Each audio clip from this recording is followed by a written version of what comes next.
Бид юугаараа илүү юм бэ? Би абортын тухайд ярьж байна. Бид тэнгэр дүү болон төр засаг руу аборто зогсоо гэж хашгирах хэрэгтэй байна. Абортыг хуулиар зөвшөөрсөн цагаас хойш умаах устдаг багжаар устгагдсан хүүхдийн тоо 1941-с 45 онуудад фашистын гестапо СС-ийнхэнд алагдсан хүмүүсээс ч их байна. Одоо Гитлерт хийх юм алга.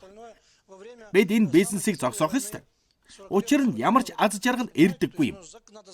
Хүний цус урсгавал ямар жаргал ирэх вэ? Энэ чинь иргэний дайн гэсэн үг. Цус урсгахгүй байж яагаад болохгүй гэж. Аборт нь ирээдүйн үеийнхний аз жаргалыг унтрааж байна.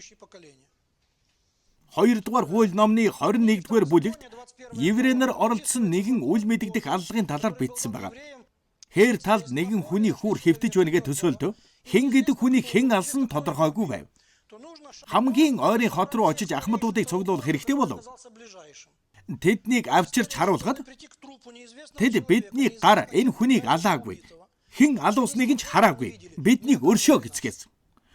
Учир нь нэг л хүн алагдсан бол та нар энд амьдрах эрхгүй гэд тэднийг дорн хөөхвэс юм. Одоо бол барьж аваад л алаад байна. Зүгээр л барьж аваад л алаад. Энэ талаар та нар юу ч ярихгүй. Эн чинь цус урсгах явдлыг дэмжиж байна гэсэн үг.